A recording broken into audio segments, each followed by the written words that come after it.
রক্তের সম্পর্কই যে সবসময় সুসম্পর্ক হবে তা কিন্তু নয়। কখনো কখনো রক্তের সম্পর্কের মানুষই সবচেয়ে বেশি কষ্ট দেয়, আর রক্তের সম্পর্কের বাহিরের কেউ কেউ হয়ে ওঠে অনেক বেশি আপন। বিসমিল্লাহির রহমানির রহিম। আসসালামু আলাইকুম। সাবরিনাস ব্লগ বিটি থেকে আমি সাবরিনা সবাইকে স্বাগতম জানিয়ে শুরু করছি আজকের ব্লগ। নতুন আরেকটি ব্লগ নিয়ে হাজির হয়ে গেলাম। দূরের কাছের, দেশে বিদেশে যে যেখান থেকে বসে আমার আজকের ভিডিওটি দেখা শুরু করেছেন সবাইকে জানাচ্ছি অসংখ্য ধন্যবাদ। সকলে সুস্বাস্থ্য কামনা করছি। আজকে একটা রেসিপি দেখাতে দেখাতে আপনাদের সাথে গল্প করে নিব, আশা করছি ভালো লাগবে। আমাদের মধ্যে এমন অনেকেই আছে যারা বাবার বাড়ির আত্মীয় স্বজনের কথা শুনলে অনেক বেশি আনন্দিত হয় এবং কি শত অসুস্থতা থাকলেও সুস্থ হয়ে যায়। আর বিপরীত দিকে শ্বশুর বাড়ির আত্মীয় স্বজনের কথা শুনলে দেখা যায় যে সুস্থ মানুষটা অসুস্থ হয়ে যায়। তবে আমার ক্ষেত্রে কিন্তু একদমই বিপরীত। আমার বাবা মা যদিও দেশের বাইরে, বাবার বাড়ি থেকে তেমন একটা আত্মীয় স্বজন নেই বললেই চলে এখন। তো তারপরও যারা আছে আসা যাওয়া করে। তবে সে তুলনায় আমি একটাই কথা বলবো যে আমার শ্বশুর বাড়ির আত্মীয় স্বজন যে সবসময় একদম আসা যাওয়ার মধ্যে আছে তা কিন্তু না। বাবার বাড়ির আত্মীয় স্বজন যেমন বাবা মা নেই বলে একটু কম, শ্বশুর বাড়ির আত্মীয় স্বজনটাও মাঝে মধ্যে আসা যাওয়া হয়, এমনটাই। তবে একটা জিনিস কম্পেয়ার করে দেখলাম যে শ্বশুর বাড়ির আত্মীয় স্বজন আসলে অসুস্থ আমিটা হয়ে যায় পুরোপুরি সুস্থ। আর কি করব না কি করব সেটা ভেবে পাই না। তখন মনে হয় যে আমি একজন হয়ে যাই 10 জন। মানে আমার একটা হাত না, তখন দুইটা হাত না, আমার 10টা হাত মনে হয় যে একসাথে চলে। যে মানুষটা সকাল থেকে মাথাটা খুব ঘুরছিল, কিছু করতে ইচ্ছে করছিল না, শোয়া থেকে উঠতে ইচ্ছে করছিল না, যেই শুনলাম আমার গেস্ট আসবে সেই একদম শোয়া থেকে উঠেই তাড়াহুড়ো করে অনেকগুলো নাস্তা বানিয়ে নিলাম। আর সেই সকল নাস্তার মধ্যে আপনাদের সাথে একটা নাস্তাই আমি শেয়ার করছি, সেটা হচ্ছে মাংসের কিমাটা। অনেক বেশি ঝামেলা যখন থাকে তখন কিন্তু সবকিছু শেয়ার করার সময় পাই না। তো আজকের মাংসের কিমাটা আমি খুব অল্প উপকরণে, ঘরে থাকা উপকরণ দিয়েই সুন্দর করে তৈরি করে নিয়েছি। এখানে নিয়েছি আলু, পেঁয়াজ, মসুরের ডাল, গরুর গোস্ত, রসুন কুচি, আদা পাউডার নিয়েছি আমি এখানে। তারপর যাবতীয় যে মশলাগুলো আমরা মাংস রান্নাতে ব্যবহার করি সেগুলো অল্প অল্প করেই দিয়েছি, যেমন হলুদ গুঁড়া, মরিচ গুঁড়া, ধনিয়া গুঁড়া, জিরা গুঁড়া, গরম মশলার গুঁড়া, তেল, এগুলো দিয়ে আমি মাখিয়ে প্রেসার কুকারে কিন্তু বসিয়ে দিচ্ছি। আজকের ভিডিও শুরুতেই বলেছি রক্তের সম্পর্কের মানুষ থেকে অনেক সময় এর বাহিরের মানুষগুলোই মনে হয় যে বেশি আপন। একদমই ঠিক। কিছু মানুষ আছে এমনভাবে আমাদেরকে আপন করে নেয় কোনো স্বার্থ ছাড়া, ভালোবাসার খাতিরে। তো তাদের জন্য আসলে না করেও পারি না। অবশ্যই তাদের প্রতি ভালোবাসা, সম্মান সব সময় থাকবে। তো এই যে দেখুন, এগুলো আমি প্রেসার কুকারে সিদ্ধ করে নিয়ে বেটে নিয়েছি। কেউ চাইলে ব্লেন্ডারেও এটাকে ব্লেন্ড করে নিতে পারেন।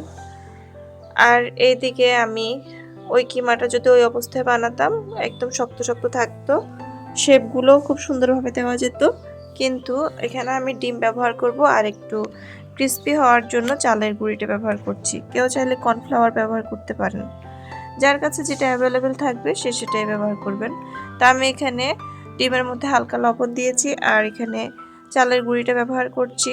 ডিম আর চালের গুঁড়িটা দিয়ে আমি ভালোভাবে মেখে নিব। কিমার ডোটা পরিমাণে অল্প ছিল, যার কারণে একটা ডিম দেওয়ার কারণে কিন্তু নরম হয়ে গিয়েছে। তো যাই হোক, আমি এখানে আরও চালের গুঁড়ি ব্যবহার করব। তো আপনারা যদি বেশি করে বানান তবে সেখানে একটা ডিম ব্যবহার করবেন, না হয় কিন্তু পুরোপুরি একটা ডিম দেওয়ার দরকার নেই, একদম নরম হয়ে যাবে। আর শেপটাও কিন্তু একদম মসৃণভাবে দিতে পারবেন না। আর যদি ডিম ব্যবহার না করতে চান তবে সেক্ষেত্রে বেটে নেওয়ার পরে শেপ দিয়ে দিবেন, তখন কিন্তু অনেক সুন্দর একটা শেপে চলে আসে। তো দেখতেই পাচ্ছেন অনেকক্ষণ আমি কিন্তু এগুলাকে মাখিয়ে নিয়েছি এবং কি ছোট ছোট করে এখন কিমার শেপ দিয়ে দিব। তার আগে আরেকটা কথা বলে রাখি, এটা হচ্ছে আপনার জন্য একটা টিপস। কিমাগুলো শেপ দেওয়ার আগে অবশ্যই তেল মাখিয়ে নেবেন।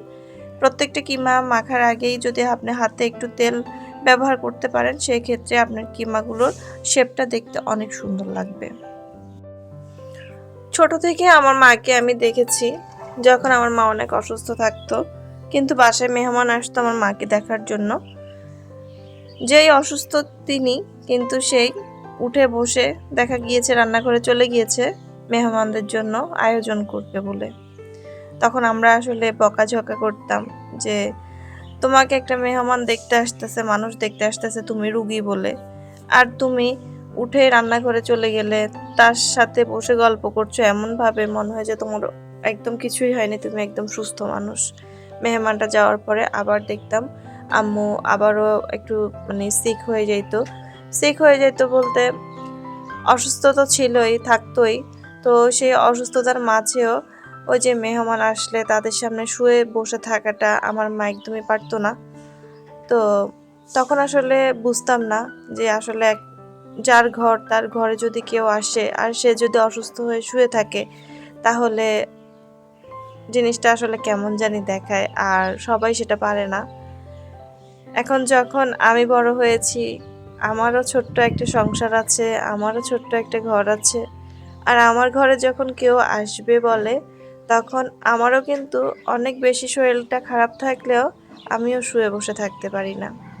আর তখন আমার মায়ের কথা খুব মনে পড়ে, যে মাকে বলতাম তুমি শুয়ে থাকো না কেন, বসে থাকো না কেন, একটা মেহমান আসছে তোমাকে দেখতে, তোমাকে রুগী বলবে, রুগী যদি উঠে বসে থাকো তাহলে তো সে ভাববে তুমি অসুস্থ না, তুমি একদমই সুস্থ। তো তখন আমার আম্মু হাসতো, অনেক সময় আমাদেরকে বলতো, কি কি বলবো ওগুলো আসলে এখন এখন ফিল করি আসলে নিজের ঘর, নিজের সংসার, নিজের ঘরে যখন কেউ আসবে বলে, তখন সে মানুষটা যতই বেশি অসুস্থ হয়ে থাক না কেন, সে মানুষটা কিন্তু অসুস্থতা নিয়েও শুয়ে থাকতে পারে না। যেমন আমিও এখন সেম হয়ে গিয়েছি। আমিও এই জন্য আমার মায়ের প্রত্যেকটা জিনিস মনে পড়ে এখন, যে আমিও এখন পারি না। অনেক বেশি অসুস্থ থাকলেও তখন আমি একদমই পুরোপুরি সুস্থ হয়ে যাই, কিন্তু যখন এই মেহমানটা চলে যায় তখন মনে হয় যে সারা দিনের যে ক্লান্তিগুলো দূরে চলে গিয়েছিল, সব ক্লান্তি এসে আমাকে আবার ঘিরে ধরে। তো এই যে কিমাগুলো করে রাখার পরে আমি কিন্তু ফ্রোজেন করে রাখবো। ফ্রোজেন বলতে কিছুক্ষণের জন্য ফ্রোজেন। ধরেন এটা আমি 11টার দিকে বানাচ্ছি, আমার বিকেলে গেস্ট আসবে, তো তারা আসলে যেন আমি সাথে সাথে এগুলোকে নামিয়ে ভেজে নিতে পারি। তো এই জন্য আমি একটা ট্রেতে একটা প্লেটে আমি বিছিয়ে উপর দিয়ে হচ্ছে যে র্যাপিং পেপার, ফুড র্যাপার দিয়ে র্যাপ করে নিয়েছি। এটাকে আমি ডিপ ফ্রিজে রেখে দিচ্ছি এবং কি চলে যাব আমি পরবর্তী ধাপে। যেহেতু আমি আজকে নাস্তার আইটেমটা বেশি বানাবো, আমার কাছে সময় একদমই নাই, আর বিরিয়ানিটা ঝটপট বানানো যায়, তাই আমি ছেলে মেয়েদের জন্য বিরিয়ানিটা বসিয়ে দিলাম। এটা ছিল শুক্রবারের একটা ভিডিও।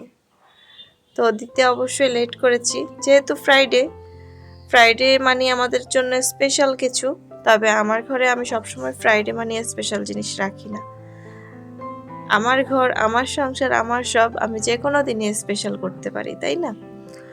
তো বিরিয়ানিটা বসিয়ে দিয়ে আবার ঘরটাকেও একটু পরিষ্কার করে নিচ্ছিলাম, মানে একটু গুছিয়ে নিচ্ছিলাম। গেস্ট আসবে, তো গেস্ট আসলে বুঝে নিত সবাই একটু গোছগাছ করে নেয়। তা আমার যেহেতু ছোট 2টা বাচ্চা আছে, ওদেরকে সামলে আসলে সবকিছু করাটা আমার জন্য অনেক টাফ ছিল। তারপরও আমার ছেলেটা আমাকে একটু হেল্প করেছে। আর এদিকে ঘর গোছাতে গোছাতে বাকি কাজগুলো গুছিয়ে নিতে নিতে বিরিয়ানিটাও একদম কমপ্লিট হয়ে গিয়েছে। আর এই দেখুন, এর সাথে আমি বক্স চমচা বানিয়েছি। এখানে হচ্ছে যে কিমাগুলো ছিল একটা প্লেটে, আরেকটা প্লেটে অন্থন বানিয়েছি, আরেকটাতে হচ্ছে যে আরেকটা না, মানে আমি নাম জানি না, তবে এটা খুব ক্রিস্পি হবে ভাজলে। যে কিমাটা ছিল সেটা ডো দিয়ে একটা পরোটার মতো করে বেলে ওটার উপর দিয়ে গোল গোল করে ঘুরিয়ে একটা নাস্তার আইটেম বাড়িয়ে নিলাম। তো সব কিছুর মোটামুটি একদম শেষ যখন করেছি, তখনই আমার গেস্ট চলে এসেছে। আমার ছেলের ফুপি এসেছে। তো আসলে আন্তরিকতার দিক থেকে ওর এই ফুপিটা ওকে অনেক বেশি আদর করে। আমি আগেই বলেছি, সব সম্পর্ক আসলে রক্তের সম্পর্ক মানে যে অনেক কিছু তা না। কিছু কিছু সম্পর্ক আছে রক্তের সম্পর্কের বাহিরেও থাকে, যেটা অনেক বেশি স্ট্রং থাকে। তেমনি আমার ছেলেরও একটা ফুপি আছে, ওকে অনেক বেশি ভালোবাসে, ওকে অনেক বেশি আদর করে। তো তেমন একটা আসতে পারে না ওর ফুপি, অনেক দিন পর এসেছে। আর ভাইয়ের ছেলেকে জিজ্ঞেস করেছিল যে ও কি খাবে। ওরা কথোপকথন করেছিল নিজে নিজে। একদিন আমার ছেলে বলেছিল, ফুপি আমার জন্য চকলেট নিয়ে আসবা। তো ওর ফুপি ওর জন্য যে আইটেমগুলো নিয়ে আসছে, ওর জন্য ওইটা এক্সট্রা করে ওর চকলেট বিস্কিট, চকলেট ওয়েফার সব কিছু হচ্ছে যে চকলেট ছিল। তো ওইটা পেয়ে তো আমার ছেলে অনেক খুশি, কিন্তু কিছু করার নেই। ওর খুব বেশিক্ষণ ছিল না, নাস্তা করে হচ্ছে যে চলে গিয়েছে। তা আমার ছেলেটারও মন খারাপ হয়ে যায়। ওর আসলে কি বলবো, আমার ছেলেটার আসলে সব থেকেও তো মানে কোনো কিছুই কাছে নেই। এজন্য কাউকে দেখলে ও বেশি উৎসাহিত থাকে, আর কেউ যখন হুট করে আবার চলে যায় তখন ও অনেক বেশি আপসেট হয়ে যায়। তো এই যে সকালে যে আমি কিমাগুলো তৈরি করে ফ্রিজে রেখেছিলাম, সেগুলো ভেজে নেওয়ার পরে এমনটাই হয়েছে। অনেক বেশি টেস্ট হয়েছে। বাসায় অবশ্যই ট্রাই করে দেখবেন। আসলে শাহি কিমা বলতে আমরা বুটের ডালটা দিয়েই বেশিরভাগ তৈরি করাটাই বুঝি। আর যাদের ঘরে বুটের ডালটা থাকবে না, তারা অবশ্যই মসুরের ডাল দিয়েও করতে পারেন। আর এদিকে কিছু রোলও বানিয়েছিলাম, সেগুলোও ভেজে নিব। তো আসলে সব কিছু তো একসাথে ভিডিও করা সম্ভব হয় না যখন অনেক বেশি কাজ থাকে। যতটুকু পেরেছি ততটুকুই আপনাদের সাথে শেয়ার করার চেষ্টা করেছি। আশা করছি সবার ভালো লেগেছে। ভালো লাগলে লাইক, কমেন্ট, সাবস্ক্রাইব করে পাশে থেকে যাবেন। আজকে এই পর্যন্ত। আল্লাহ হাফেজ।